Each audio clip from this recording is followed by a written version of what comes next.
Hey, I'm Anthony Shim. Hi, I'm John Dashbach, Hey, I'm Casey Carthew, director of Polaris, the director of Come Back Anytime, and you're listening to and you are listening to And you're listening to contrazoompod.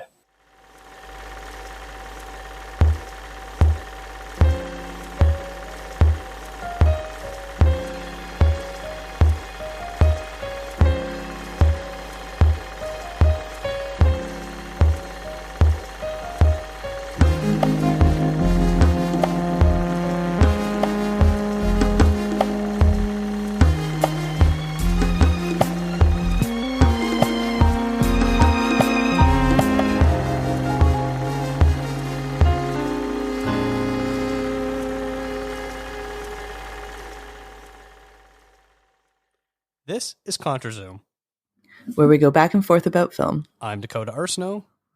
And I'm Rachel Ho.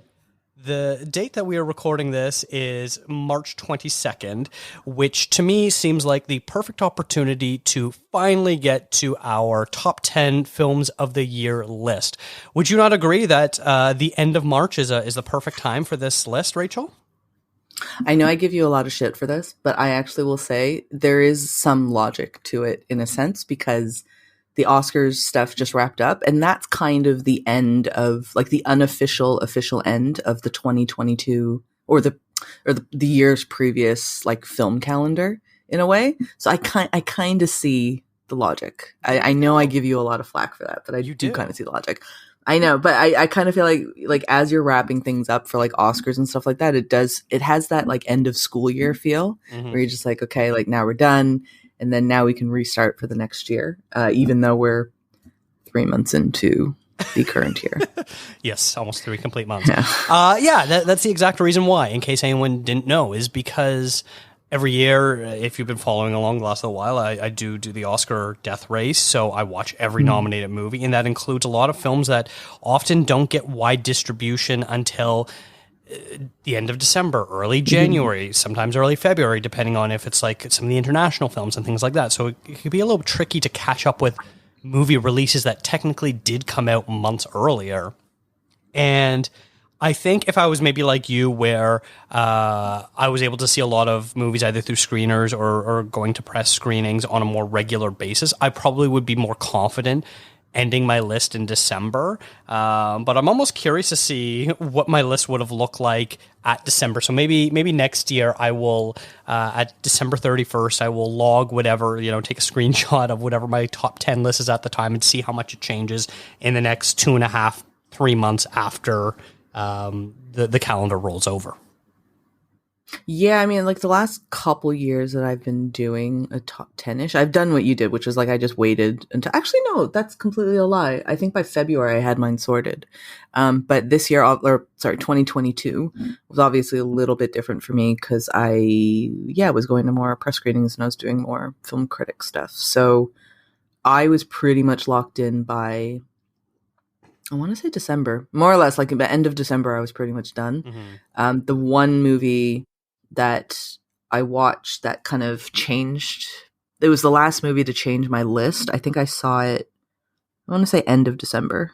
I went to like a Toronto screening end of December. Maybe, yeah, end of December.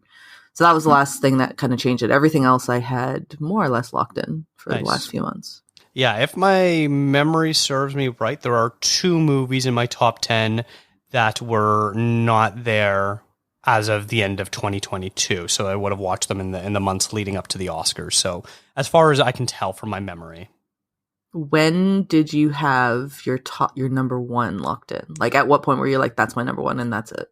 Well, I basically keep a running list on Letterboxd. And from the moment I saw my number one back in September, I believe it was, it had just nothing has overtaken it since then. Yeah, same with mine. Same as September. I think both of us are like TIFF movies. So. Yeah. I'm actually recalling, I do know what your number one is now, so I do remember what it is. Yeah. Yes. Speaking of that, in the week leading up to the Oscars, we did write an article about if we were Oscar voters. And so we kind of went through category by category of nominating and choosing a winner of what we'd pick for the 20 Oscar categories because we didn't include shorts. I don't know about you, but there is one movie on my final top 10 list that did not make that article. And that's because I think there's a difference between me believing it's my top 10 movie of the year and me thinking it should be nominated for Best Picture, if that makes sense.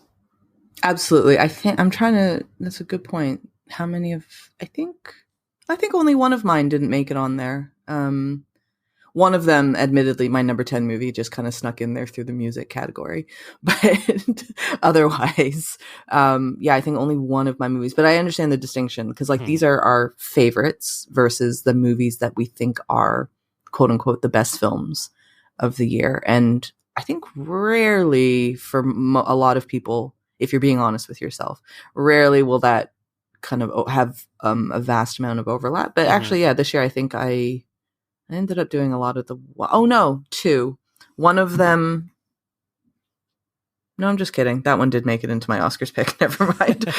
But yeah, no, I completely see what you mean. Like the distinction between favorite and best, which I do think is an important distinction when it comes to top 10 lists. It's like these are our favorites, not necessarily the ones that we think are the best movies of the year. Okay. Yeah, I'll point it out when it comes up. And I think it'll be fairly obvious as to why once I reveal the title. But throughout this episode, we're going to have a few voicemails from friends of the show who are going to share what their number one movie was. And so it's exciting that we can get some friends involved. But to start things off, I'm going to list a couple movies that I did not see this past year that, I don't know, may have been in contention for my best of the year list. I don't know if they would have for sure, but they seemed like they were up my alley, things like that. And they would have been Emily the Criminal, Men. I know a movie you really have confused feelings on, but I like Alex Garland's first film. A very small A24 film called Funny Pages, the Steven Soderbergh movie Kimmy, and the Adam Sandler basketball movie Hustle. So those are movies, I don't know if they would have made my list, but they're just notable ones that I did not see in time before this episode. Those are meh movies. Yeah. Or mehen. Have you seen all five of them? I hadn't seen Funny Pages. I haven't seen.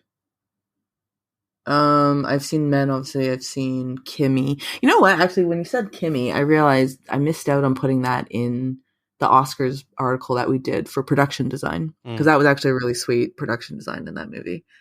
As in, it was a really nice looking apartment that made me jealous that I wanted that apartment. It's really nice. Yes. I think I've seen the rest of them though. Yeah, okay. I think I've seen the rest of them, and they're all fine. Yeah. Like they're all fine movies. I actually don't know. I genuinely don't. I don't think you would like Men that much. I really. Yeah, it's one of those ones where I only put it on my list because it was one that I felt like I needed to have an opinion on. Yeah, that's true. And like I mean, like most of us, we went in and we all like Alex Garland because he made potentially the best movie of the 2000s at least, minimum, and like an all-time classic kind of film. And that's hard to live up to be completely fair to him. But I think Men is meh. And I'm pretty sure that was the title of your Exclaim review. I really wanted it to be Men, more like mehen. Am I right? And that didn't get approved. It's fine. Do you have any movies that you didn't see that you think might have potentially made your list, or do you? No, not particularly. I don't like. There wasn't a movie that I thought like I have to watch. Actually, I'll say nothing to do with this list, but To Leslie. I didn't end up watching that. Also, meh. Before the Oscars. Oh, really? Okay. Yeah. It was sadness porn for 2 hours. Oh, I already watched Blonde for that. That's yeah. But I'd say the only movie that doesn't make my top 10, nor does it make an honorable mention, because I actually don't really like the movie that much, but is Elvis. But because that movie inexplicably changed my life in many, many ways, and I love it for the fact that it introduced me to this artist named Elvis Presley, who, for whatever reason, never really made much of an impact on my life until recently, and I love him now. So thank you, Baz Luhrmann, for that, even though I don't really care for your movies, including that one. Although Austin Butler's great. He's great in it, and I do like Austin Butler. So, now, do you think that Austin Butler is going to be able to pull off the Sting part in Dune Part 2? I do, actually. He's great. He's a good actor. He's a great actor. He's a really, really good actor, and I do like him, and I can't wait to see that character with the Elvis accent, because I believe he still had it by that point, so it's going to be great. Well, that is going to be the litmus test of was that accent actually real or not. My favorite thing was at the Golden Globes when I think he goes, I just want to thank my mama, who had like passed away a few years ago. But then everybody went, who in Anaheim calls their mother mama? I was like, yeah, that's a good point. My mama. That's one thing, my mama out there. But yeah, I love Austin Butler and I love Elvis. So yeah. Okay. That's all I'll say about that, because I've said enough about Elvis in the last few months. You definitely have. Various podcasts. Between here, Awesome Friday, you will not shut up about that movie or that man. I also have been trying to play, like, how often can I sneak an Elvis reference into a review? Done it twice. One of them really does make sense. The other one, not so much. But I've done it twice. I'm glad that you are the editor at Exclaim and you don't have someone that can veto your choices. Yeah, and I already have, like, now that I'm like, oh, so in August, like, that's an anniversary of his passing. I'm like, oh, I can like pitch stories for that. It's terrible. I already have an idea for a list that I want like Slash Film to do. I'm like, hey guys, let's do this. Yep. We'll you know what? There. I'm sure you'll probably make us do something on this podcast too. Oh yeah, I need to get back. I said I was going to watch all his movies. Yeah. Yeah, I got to get back to that. I stopped that for a little bit, but I'll get back to it. Okay. Let's get into our list right now. We're going to go in reverse order, and then at the very end, just in case everyone's like, how come this didn't make it? We'll throw out a few honorable mentions as well. So, Rachel, how about you start us off with your number 10? So my number 10 is technically a TV special, but because they stitched it together to be like a 90-minute thing, I'm going to consider it a movie. And it's the one that I ended up using for all of the Best Original Song category in our Oscars post. And that is Entergalatic, which is an animated film that was accompanying Kid Cudi's newest album, which is also called Intergalactic. It's awesome. It's on Netflix. It's just a love story between an artist named Jabari and a girl he meets in the neighborhood named Meadow. And it's fantastic. He plays, and Kid Cudi voices Jabari, and the animation in it is absolutely gorgeous. They kind of make New York look like this cotton candy acid trip, which I think is just gorgeous. The music is obviously incredible because it's Kid Cudi. The story I think is lovely. Like it's just a very simple love story, but I actually think it's done really, really well. It's one of the first times that you see a love story and you think like they actually show a relatively healthy love story and relatively realistic given the time that they're given. But it is one of those just really undercover movies in the year, I think, that is absolutely phenomenal. And if you haven't seen it, go watch it. Guillermo del Toro loves it too. So there's that. Well, if Guillermo del Toro loves it. And it's animated, and he won the animation awards this year. He knows animation. Yeah. That's what I'm saying. And I'll say Macaulay Culkin and Timothée Chalamet, they have like little cameos in it. Vocal performances, obviously. But it's gorgeous. It's such a gorgeous movie. And I just love the vibe of it. Like it's a really chill movie. Okay. Well, there you go. So I have not seen it, so I can't really comment on it too much other than I found it hilarious that all 5 songs were your best original songs. I hate that category so much. Like, I hate it so much. And I figured this was like an album. I don't want to say it's not like Lemonade with Beyonce where it was like a visual, what did she call that? Like a visual album or something like that? It's not like that. It's just, they're just good songs. It's Kid Cudi. He's good. He's good. Okay. My number 10 film is Broker, the Hirokazu Koreeda film. And it's sort of interesting. In a year when we got a new Koreeda and a new Park Chan-wook movie, and I would say I'm much more of a Park fan than I am a Koreeda fan, I ended up loving the Koreeda movie a lot more.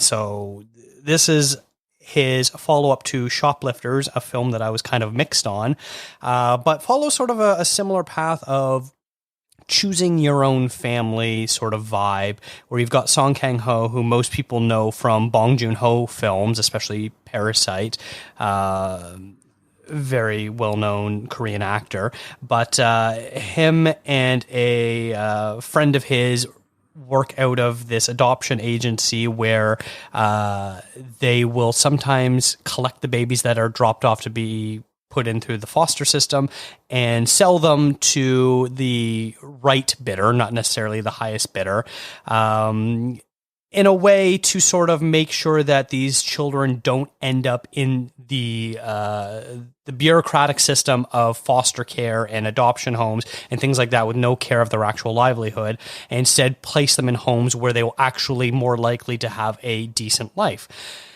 Following these two men is a pair of female detectives who, understandably, this is illegal and you should not be selling babies, and so are trying to figure out what their system is and arrest them.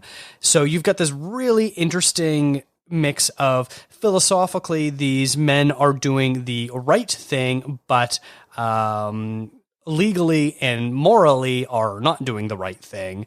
And so it presents this very interesting conundrum of choosing your own family, because throughout this process, the birth mother is still involved in trying to find the right suitor for her child. And they come across an old orphanage that they both used to live at. And so a young boy starts tagging along with them. And so their family sort of expands even more. So you've got two men, a woman, a young boy, and a baby girl, and all this sort of stuff. And the police are after them, and it's very interesting, and it raises a lot of interesting questions about what does it mean to be family, and who are your parents, and all this sort of stuff. But it's an absolutely beautiful film and some incredible performances. I haven't seen Broker. I've heard great things about it, though. Broker, and when you were saying, like, are there any movies I haven't seen, I realized there were probably two, Broker and Return to Seoul, which both happen to be kind of Korean / one is Cambodian films. But yeah, I haven't seen Broker. I've heard it's fantastic, and I like the themes on it. Like, the idea of the story is really, really cool. Yeah, it's really beautiful. All right, what is your number 9 film? It is The Menu, which was a movie that I saw at TIFF and was probably after my number 1 movie, but this was like a much more enjoyable audience experience than my number 1 movie. But I had such a blast watching this in like a packed crowd at Scotia Theatre. I sat in the very front row, actually, because I showed up late. So I had to sit in the very, very front, but it was still, an unbelievable movie to watch. And didn't do kind of hot numbers during awards time. I know Ralph Fiennes got nominated every now and then, but it's a film, for those who haven't seen it yet, and you should. It's a film that takes place on an island, and it's meant to be like an exclusive restaurant where Ralph Fiennes plays this like the executive chef, and it's like a super expensive meal that they're having, and it's only like a select number of guests can go, and the guests that they have, you have like the social media influencer foodie guy who's played by Nicholas Hoult, and his girlfriend who's played by Anya Taylor-Joy, and then John Leguizamo's there as like a washed up movie star who's really, really funny in it. He gets some really good bits, and it's just a really funny movie. Like, it's a really a lot of people there was a lot of movies out this year that were kind of about taking down the rich and like satirizing. Thank you. The wealthy and that kind of upper classing, like Triangle of Sadness was one of those ones.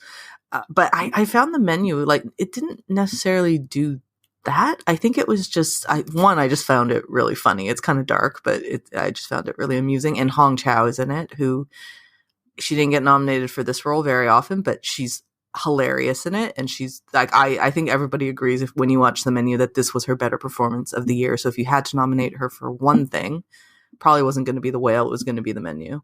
But it's just phenomenal. And Ralph Fiennes is excellent in it. But for me, the standout performance is not only Hong Chow, but Nicholas Hoult as well. The two of them are really, really funny, and they're really great in it. And it's dark. It's, I don't even know if it's that clever. Like, I like the script of it, but I just found it to be such an enjoyable film to watch, even though it deals in quite dark parameters. And I know you've seen this one. I don't know how much you like it, though, actually. I don't know if I've ever asked you.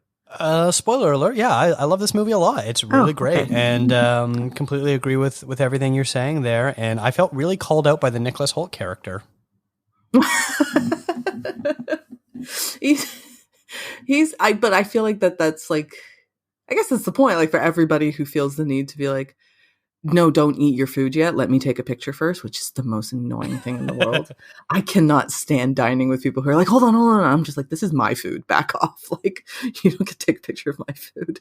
But yeah, I've heard some people kind of say it's more of a takedown of not necessarily the rich, but it's a takedown of the culture that we're in right now, where art, like, and this kind of sounds a bit superficial and very pretentious, but it's like the idea that art isn't appreciated anymore, that like there's a vast superficiality behind our society's appreciation for art, quote unquote appreciation. So whether you are some faux social media influencer or you're just somebody like those Wall Street bros who just go just for the appearance sake of doing it, it's like was the line in the movie when Ray Fiennes is basically like, you are everything that's wrong with our industry or something like that. Yeah. It's like, to me, that's what I took out of it more than take down the rich, which I know is an easy thing, but yeah.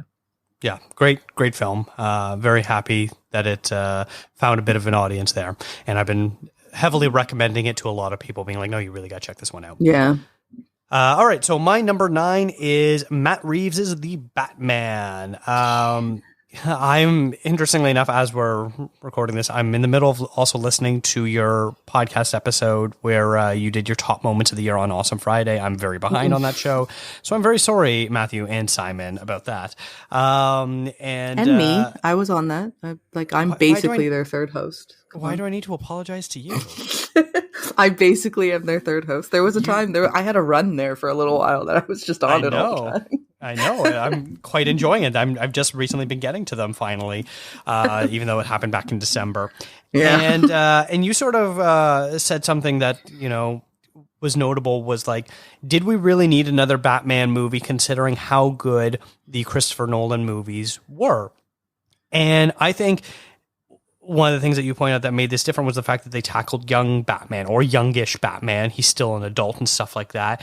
And it would basically be sort of like if we took the Batman Begins, there's a portion of that movie where it shows him a little bit younger when he's, off in prison in Asia and stuff like that. And he comes back for the first time and he's trying to reacclimatize himself to society.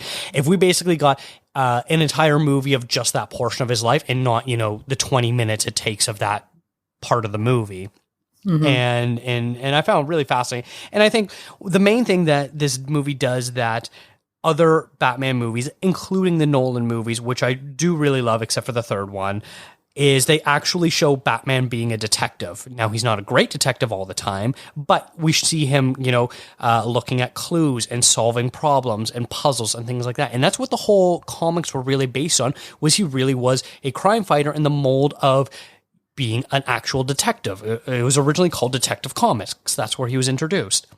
So that's one of the things that I really sort of appreciated, is that there was a huge influence of that on it. And then, the incredible action sequences, the great car chase, the hilarious performance from Colin Farrell, the moodiness that we get from Robert Pattinson, everything about it is just like icing on this really delicious cake. Is this movie a little bit long? Yeah, but you know what? I'm fine with it because it's so good. I love the Batman. I was a really big fan of it. I think it's like, that's one movie that I think we already talked about this in the Oscar episode, where like the cinematography category was just a real letdown. But to me, the Batman was probably the biggest misstep in like being like ignored in that category. I just thought it was so gorgeously made. I thought Michael Giacchino, his score was phenomenal in it as well. And yeah, I love Pattinson as Batman. I was a little bit, as much as I love Pattinson, I had a bit of like, Batman, Robert Pattinson, interesting. Mm-hmm. Turns out he's fantastic. And I'm with you. I love that they went to the detective side of things, because very oddly, it's just a part of the Batman lore that we haven't seen in movies, even though like his tagline is the world's greatest detective. Yeah. But for whatever reason, since the 80s, or I guess even before that with Adam West, they just never focused in. Excuse me. They just never focused in on the detective side of it. So I thought it was really cool that they did that. And let me ask you something. For the Batman, Jeffrey Wright, how do you find his performance in that? I mean, I thought he was good. I don't have any issues with it. Why were you not a fan of it? I really liked it. Like, I thought he was really good, but like I've read some like reviews and I've heard other people say they're just like, it's like he's in an entirely different movie. And I was like, I thought he was a great Lieutenant Gordon. Like, I thought he was fantastic. And I understand like he's kind of reduced to repeating like a lot of exposition. He's just like repeating the clues and things like that. And I get that, but you kind of need that in these types of movies. I think there's always that one character, but I thought he was great. So yeah, I'm glad you liked it too. Because I've just heard some weird things of people saying that he wasn't, not that he wasn't good, but they're just saying like the character wasn't written very well. So yeah, which I'm, despite the fact that it's over 2 hours, yeah, he probably could have had a bit more, but they were juggling so many different other storylines. At one point, one of the characters is going to suffer. It's true. Yeah, it's true. And I suppose if you're going to pick one of them, Gordon is probably Probably the least interesting out of them all. Yeah, he's kind of the one that you're like, it's all right if he's not super interesting in this one. He's got a whole TV show, or is that TV show gone now? Gotham? Yeah, I think that's over now, but yeah, there was like, I don't know, 5-6 seasons of it. Yeah, so it's Ryan from the OC, and it's great. Mm-hmm. That's all I know about that show. We're now going to listen to our very first voicemail of the episode, and it comes from Callum McNabb, one half of the Scare Traducing podcast. Hi, Dakota and Rachel. Callum from Scare Traducing here. Thank you for letting me join in once again for my favourite movie of 2022, Jordan Peele's Nope. I think after his previous two movies, I was ready to put Jordan Peele in a box. I'm a huge fan of Get Out and Us, but I felt like he's the guy that does mid-budgety, well-acted, kind of contained home invasion-ish political horrors, that sort of thing. And we're in a house, or we're in two houses, and we don't really, the ideas can be big, but the location not so much. I was not prepared for him to just go full Spielberg and unleash a blockbuster scale Western horror about the industry itself and the responsibility of the industry and how that impacts those behind the camera, or how the industry uses and maybe abuses animals and children, and how they're justifying it because there is an audience for it. And so what responsibility does the audience have in terms of watching these gory and graphic and dark and twisted things? I was just in the cinema. I can't even put it into words. Just gripped. I saw it 2 or 3 times in the cinema. I've got it on Blu-ray. I love it. I listen to the score all the time. Yeah, Peele, it's like he knew I was ready to judge him. And if this is not on my top 10 at the end of the decade, it'll be a very good decade, because I love this movie. Anyway, that's a bit of rambling. Hopefully people really like Nope, and if they haven't seen Nope, go check out Nope. Great film. Thanks, guys. So Callum just talked about Nope there. That was a movie I liked, didn't really love. I had a lot of flaws with it, but speaking of missed Oscar categories, I think it should have gotten a visual effects nomination, because I did think the alien design was quite spectacular, and the blood raining on the house and all that sort of stuff was very visually evocative, even if I have plenty of plot hole problems with that movie.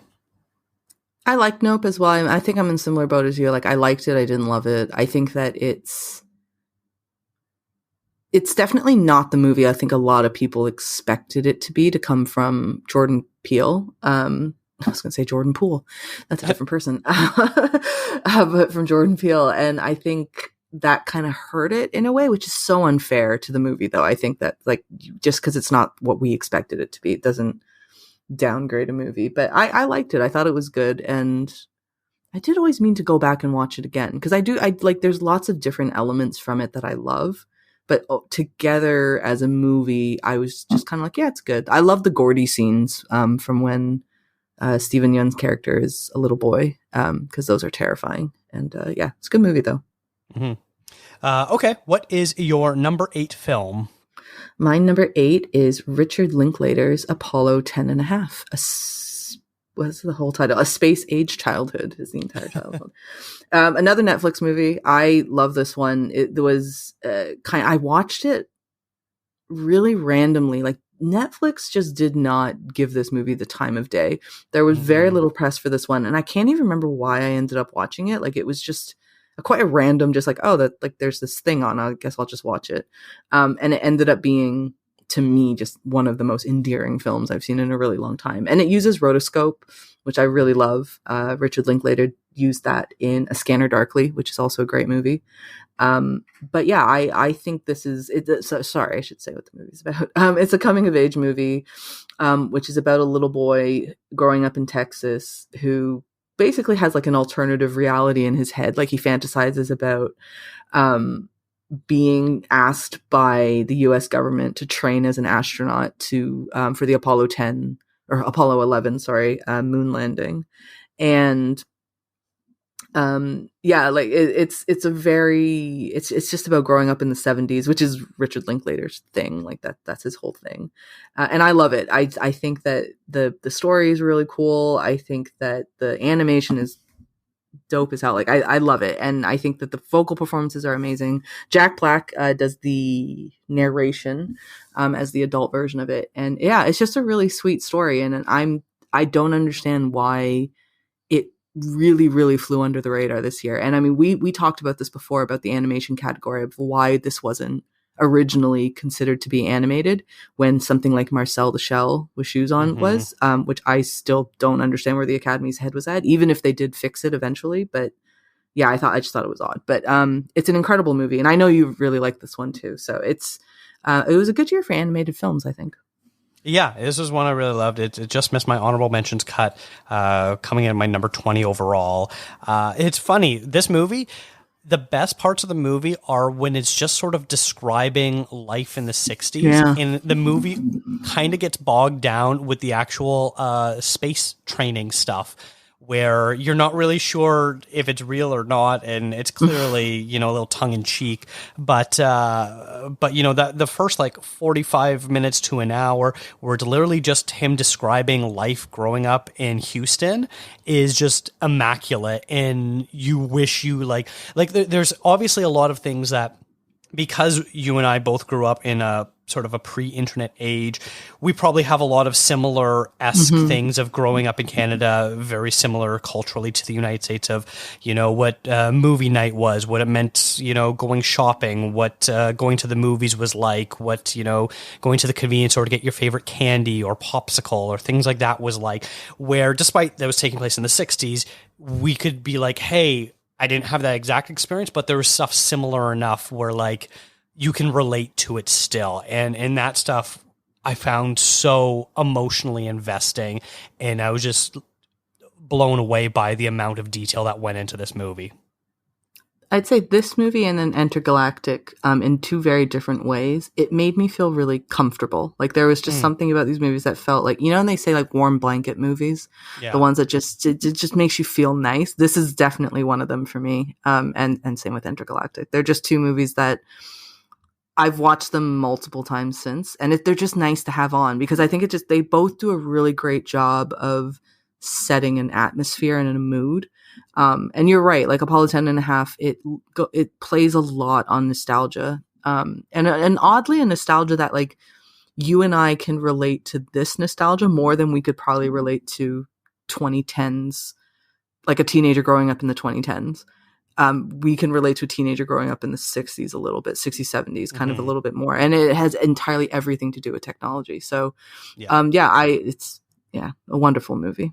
All right, so let us move on to my number 8 pick, and that is All Quiet on the Western Front. Everyone knows about this movie by now because it won the second most Oscars this year. It's a remake of a classic film, and it's based on a classic German book.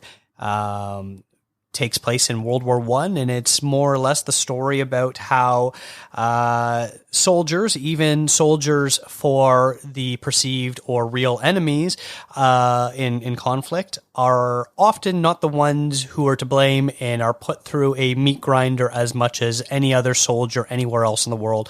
And so war is hell, even for the bad guys as well, too. And so we get, mostly from one person's perspective, a high school student named Paul who enlists in the German army before he is of age to do so. He forges his parents' approval signature to enlist. And he does it out of honor and duty to his country, which, he's led to believe is the greatest thing you could do, and proceeds to just be utterly destroyed as a human, as a soul, every sort of way. This movie's not an easy watch, but it is probably one of the greatest war movies I've ever seen. And it sort of baffles me when people are criticize it and like, I like war movies, but I didn't like this. And I'm just like, this is clearly one of the greatest films. And I really also didn't like the amount of people that like on film Twitter and stuff like that clowning on the score for winning, when the score is absolutely incredible. Like, I get it. It won because of a 3-note motif, but this whole anachronistic synthesizer music is present throughout the whole movie. It's just every once in a while at the most intense moments do we get those 3 notes, and those 3 notes are incredible. Man, so I've been off Twitter a little bit, not, just because I've been traveling, so I haven't been on my phone as much, but I didn't even know that. I didn't know that people really? Yeah. How dare people? I didn't, I know that there's been, and something I meant to look up was somebody mentioned to me that there was some criticisms of this movie in Germany, which I actually find really fascinating, because kind of one of the big polls about this movie was that it's the first time this particular story, this novel, was being adapted by a German director, and so I thought it was going to be more welcome there in a sense. I don't know, but apparently from this one person that told me that it wasn't received as well in Germany. So I meant to look that up, because I don't know if that's actually true or if they just read one bad review. But I find that fascinating that people thought that the score wasn't okay. I mean, whatever. Yeah. I love the Babylon score too, don't get me wrong, but yeah, I think like this, it comes every time I think of music in films now, I think of what Jeff Ballmer said, which when this was about original song, when he was saying like the song should really have something to do with the movie, not just playing over the end credits. And I think about that a lot. And I think as much as Babylon, obviously you can't have that movie without a big score. There's something about All Quiet's score that like paints the picture of everything. And it's such a, again, I hate using this word, but it's such a dynamic 3-note whatever motif, as you called it, because it can convey a lot of different emotions that were going on depending on at what context they play it in the movie. And I think that alone makes it absolutely brilliant. But I'll talk about this more. It shows up later down my list. Well, don't spoil anything, but let's go on to your number 7 movie. My number 7 movie is a movie from Belgium that was actually nominated for Best International Picture. No, film. What's wrong with me? Yeah, they did call it film. It's called Close, and it's directed by Lucas Dont, and it is a very, very sweet yet tragic story about 2 young boys who are growing up in present day in their preteens, and they're super close, like they're childhood friends, and they're just 2 boys who are very, very, very close to one another. And they hit an age where all of a sudden, being 2 boys who are really tight friends, all of a sudden it becomes an issue. All of a sudden it becomes a talking point amongst the classmates. It becomes something that or at least one of them becomes slightly ashamed of and a little bit embarrassed by. And this was the movie that I mentioned at the beginning of the podcast where, it was the last movie that I saw that just changed my entire top 10, because I watched it and I was just really struck by it. I just thought that concept of, a male friendship at such a young age where it doesn't matter. Like when you're a little kid, and you could say this for like a boy girl friendship where we're really close, but then all of a sudden something just changes, and it's usually around the 12, 13, 14 year age, around when puberty's setting in, and all of a sudden those things that were very innocuous and the relationships that you had with others that were just really sweet, they become something to be oddly villainized or judged. I shouldn't say villainized. They're kind of judged. And I thought this movie just does such a great job of it. It does have a bit of a dramatic turn towards the end that I know that some people aren't a huge fan of.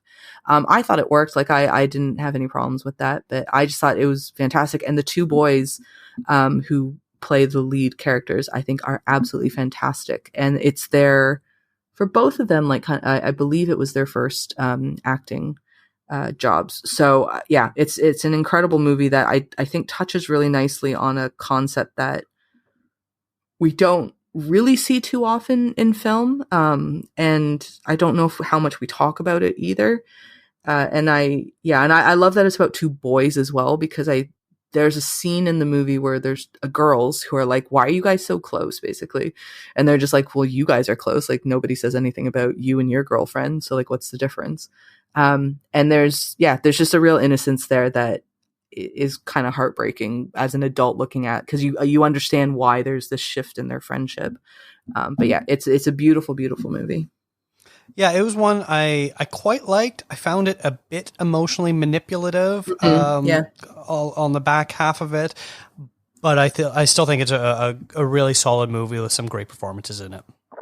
Yeah, and I actually got to meet the director. So, oh, nice. No big deal. Got to meet him, had a little chat.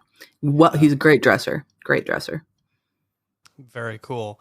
All right, so my number 7 film is a movie called The Wonder, directed by Sebastian Lelio. This was a Netflix movie that sort of kind of flew under the radar a little bit there. We didn't really hear about it. It was a Florence Pugh starred film, and you think that would have a bit more of a high profile, but Netflix sort of ignored it and didn't really promote it.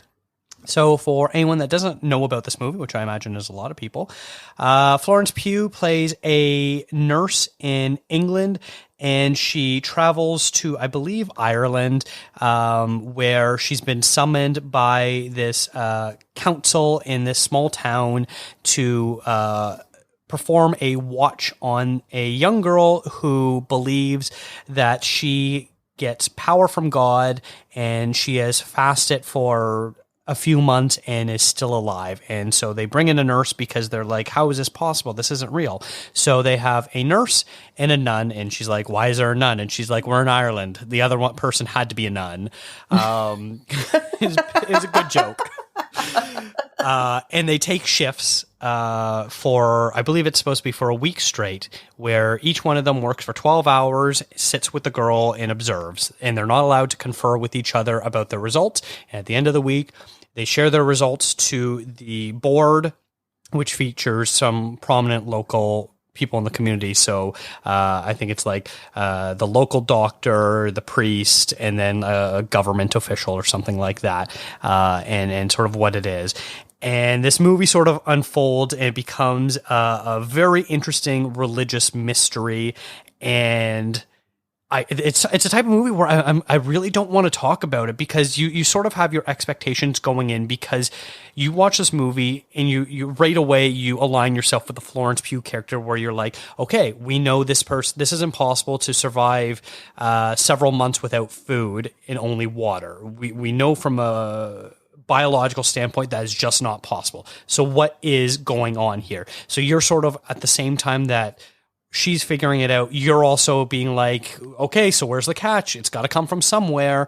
And this movie is very interesting. It also sort of starts and ends revealing how the movie was shot, showing the sound stage where they're filming it at. And it's a very unique touch. And I don't know how much it works for me, but it's something that is really unique and that we don't really see very often. Was this one that you had seen? Yeah, I watched it at TIFF. I'm a huge Florence Pugh fan, so anything she's in, I'm down for. She's got a new movie out right now, actually, with Zach Braff directing. So I'm really excited. I love her, and I think she's fantastic. I think she's great in The Wonder. You picked her in the Oscar article, I believe. Yeah, so for leading actress. I think she's great in it. The movie just didn't work for me as much as it did for you. I think those touches at the beginning and the end, like kind of breaking the fourth wall or whatever, I didn't understand the point of it. They just seemed really random to throw in there. I thought the story was interesting, but I don't know. It's just not a movie that really worked for me. But I do like it, and I agree with you. I don't know what Netflix's problem was, because they really just let that fall by the wayside. But maybe it's because when you have so many movies come out, you don't really care as much. Yeah. But yeah, it's a perfectly fine movie. It's just it's just one that didn't really connect with me. That's fair. Yeah. I like movies that are sort of critical of religion, so I found a lot very interesting about this, because that's basically the entire point of this movie, where Florence Pugh's character is very critical of religion. But yeah, I don't know how, if you have a Florence Pugh movie where she is one of the few people that is in a bit of an event if she has a new movie, why Netflix didn't bother trying harder with it. So I don't know. It's strange, because if they had pushed her a little bit more, she could have got a lot more awards attention. And I don't know if it got wrapped up in the "Don't Worry, Darling" thing, because they did come out in and around-ish the same time. Like, I remember there was a moment where it was like, oh, there's 2 Florence Pugh movies, and one of them is funny in that sense. That like, there's a lot going on with that movie. I don't understand it. Like but I think it does come down to, when you have so many movies come out every single week on your service, I guess you can afford to let a Florence Pugh movie drop and have very little discussion about it. I mean, they let the Richard Linklater movie drop, and with nothing really else behind it. So yeah, that's 2 Netflix movies where we're complaining about the release strategy so far. All right, now let's move on. We've got our next voicemail, and that comes from Paulo Bautista, host of the Oscars Death Race podcast. Hey Dakota and Rachel, Paulo here from the Oscars Death Race and Box Office Watch podcasts here. Now, last year we had a lot of great films. Even if you exclude the 94th Academy Award films I watched in 2022 proper, you have, at least according to my letterboxd, multiple 5-star films like Pinocchio, Marcel de Souza with Suzanne, Chip and Dale Rescue Rangers, Sin Ultraman, and the Eurocamp anime movie, not to mention Oscar films I watched in 2023 technically, like Puss in Boots, After Sun, Babylon, and All That Breeds. However, when I make my end-of-year list back in December, I usually do a top 10 of both my quote-unquote best films as well as my favorite films from an enjoyment level, and only one film ended up on both lists. It may be a bit cliché at this point given all of its success, but Everything Everywhere All at Once is my favorite film of 2022 and possibly the last decade, possibly ever. I mean, I put on my Letterboxd favorites on my profile next to Parasite. Now, there's so many things this film does that makes it great. There's no way I'm going to be able to put it all in just brief blurb, but as much as I can, like I mentioned when I appeared earlier on your show this season, I said that this film fundamentally has shifted the way I view and approach the world around us. It's a reminder to have empathy for those around us, to be kind to others, to be kind to yourself, to treasure what matters right in front of you, and to block out the overwhelming, crushing weight of existence while still somehow staying connected. It's weird. There are so many different ways to view this film. Obviously, you also have the immigrant intergenerational trauma thing going on, but you also have Waymond as a deconstruction of the idea of toxic masculinity. I've personally described it as the first film that really understands what it means to live in the post-internet world and how to deal with this overwhelming presence of social media. And even just yesterday, looking online, I saw an analysis of this film as a metaphor for living with ADHD. The best part of this all is this film has such a narrative and thematic depth to it that it's also wrapped up in a film that's just great fun to watch. You don't know what's going to happen next. I mean, you've got Sword Round, married to a former Bond girl, doing the multiverse jumping thing better than Doctor Strange, while fighting off one of the villains from Shang-Chi with a butt plug, while Laurie from Halloween tries to do the taxes, and Mike Chang from Glee does his best Pixar adaptation, all directed by the guys behind the Daniel Radcliffe Farting Corpse movie and the Turn Down for What music video. The story of how this film got made, from how they rediscovered Ke Huy Quan to the VFX and editing team being done over COVID by a team of 9, pretty much just entirely in After Effects, is an inspirational story in and of itself for scrappy and creative conventional filmmaking that I hope will inspire the next generation of film lovers and filmmakers, especially those who may not look like filmmakers of the past. Anyway, this has gone on long enough, but I look forward to coming onto your future A24 retrospective episode about this film to elaborate further on the multiverse of things to appreciate about everything, everywhere, all at once. So this segues very nicely into your number 6 pick, which is also Everything, Everywhere, All at Once. So talk us about your number 6 pick, Rachel. So I know that this movie is probably, it seems a bit low on my list, because I do love it. I will say I do really love it. I think that there's kind of a funny thing with me with this movie where I think I love the idea of it and I love what it stands for more than I love the actual movie. And not to say I don't love the movie, because I think it's very funny. I think that it's very imaginative, very, very unique, which gets a ton of points with me. And I know it gets a ton of points with you in that exact same way. Mm-hmm. But for me, what really gets me, like, I actually had it lower on my list until I decided to rewatch it with my brother over the holidays. And after I watched it, I was like, yeah, there's a lot of like emotional beats to this that I really love. And what this movie has represented since so the first time I watched it would have been in May, and then I didn't rewatch it until December. And over those months, like, it's kind of a funny thing when these types of movies have such a hype built up to it, and it was getting all this awards talk, which back in May, I definitely didn't pinpoint this movie being the one that we were going to be talking about well into January, February, March. But and I didn't know if it was like me not giving it its due, because admittedly I probably am a bit more harsh on films that are Asian led, just because, I don't know, I'm Asian and that's what we do. We're really tough on each other. But I love what it represents. I love what it continues to represent for a lot of people. I love Michelle Yeoh, obviously. And Stephanie Hsu is absolutely fantastic. So it's a great movie, and I don't think, we don't need to talk about it that much because it's been talked about ad nauseum for the last, 3 months or so. But I'm very happy that it did as well as it did at the Oscars and at every other award show that it got nominated in, because it's a very, very special movie, and I'm glad it exists.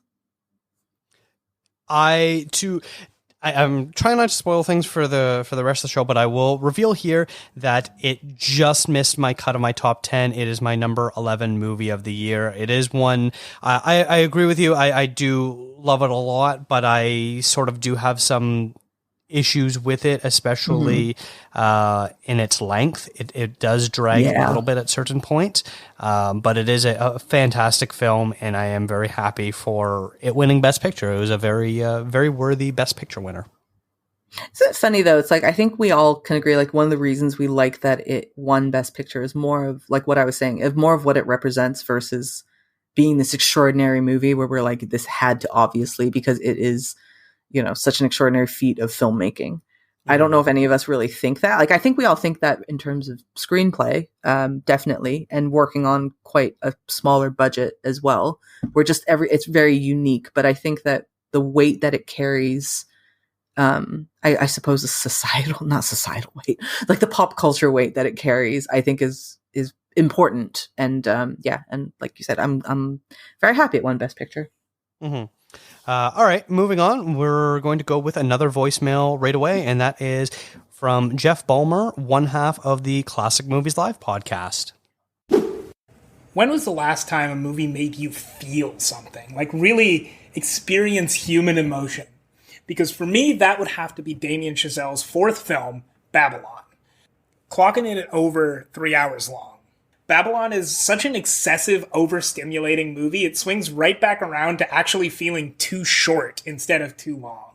The transition from silent films to talkies certainly been depicted before, most notably Singin' in the Rain, but, it's never been done by Damien Chazelle, whose energy is really felt throughout the whole thing.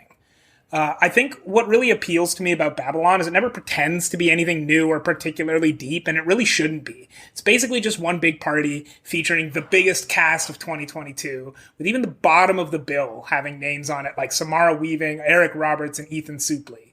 But at the center of that party are people going through a huge historical moment that no one saw coming, but everyone really recognized when it arrived. And I felt like I could relate to that for some reason. So that leads perfectly into my number 6 pick, and that is Damien Chazelle's Babylon. This was a movie that when it started to come out, reviews were kind of all over the place, and I was very curious about it. And I was like, oh wow, it's a lot of people are kind of hating this movie. I know, like, with a movie that was clearly going to be polarizing, some people were going to love it, but I was sort of surprised by the amount of hate it was getting. And then I think it wasn't until you were like, yeah, I've already watched this movie 3 times this week. Where I'm like, okay, I really need to make sure I watch this movie. And I'm so glad I did. It is absolutely fantastic. I am a bit of a sucker of movies about Hollywood, and I watched this movie. And with the exception of, I'll save my reservation of something that didn't quite work for me later. The idea of it somehow tarnishing or mean to the history of Hollywood or factually incorrect or whatever people are sort of lobbing at it. I'm just like, has anyone like ever actually read of like some of the stuff that went on in the early days of Hollywood? California was barely a state at this point. It literally was the Wild West, in like everything that was going on in this movie was really happening at the same time. Obviously, it's an amalgamation of events, and some of it is a bit fictionalized and all that sort of stuff. But like all the stuff in this movie is real. All this stuff more or less happened. And so seeing it all sort of play out like this, and people just, people being upset about like, oh, Margot Robbie wasn't really like Clairbeau. Clairbeau was not like that, stuff like that. I'm just like, are you kidding me? A lot of these early screen actors were like this. This is exactly who they were. My reservation sort of stems from the close, I guess you could kind of call it the final act. The Tobey Maguire sequence takes way too long, even though I found it very interesting and very kind of spooky. If they had kind of cut that and figured out a way to resolve the stolen money, missing money sort of plot line that exiles our main character, played by Diego Calva, I think that would have been better for the movie overall, but like I loved how over the top this movie was.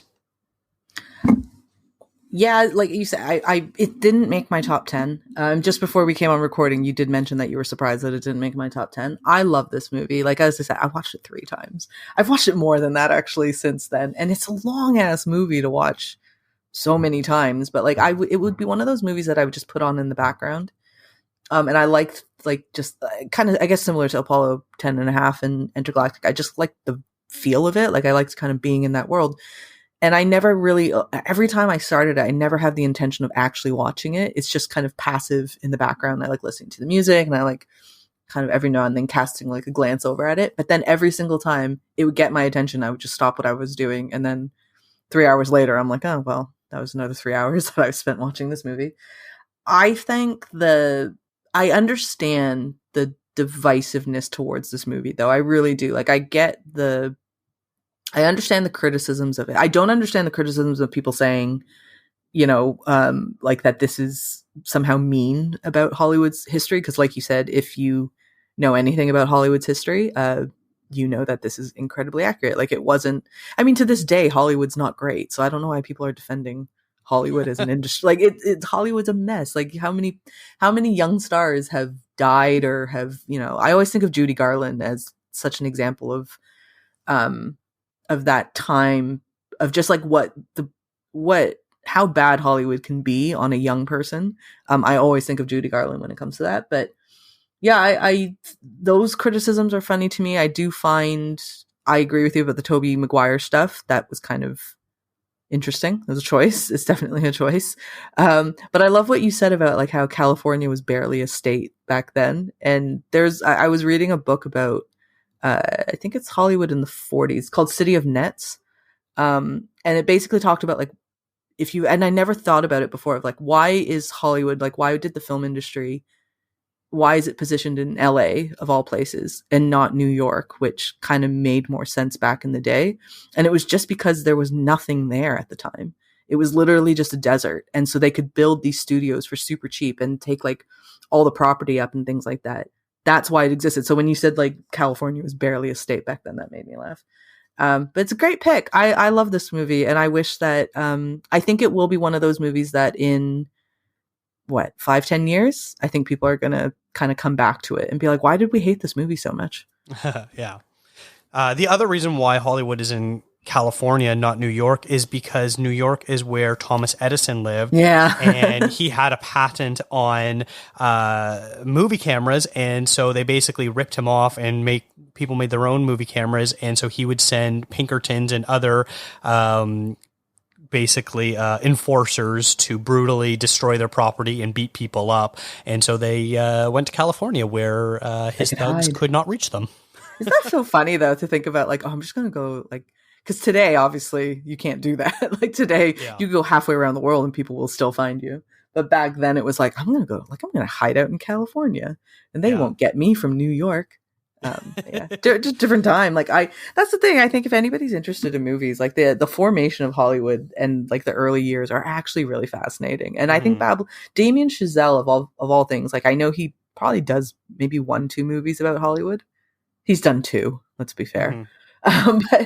But 2 of 4 or 5 movies now. Like he 5. obviously has like an interest in it, but his interest in it is quite deep. Like when you hear him talk about in interviews, he does his research and he really does have a genuine passion for this era of time. So I don't understand those criticisms, because there's a lot that you can criticize the movie for, but those ones are a little silly in my opinion.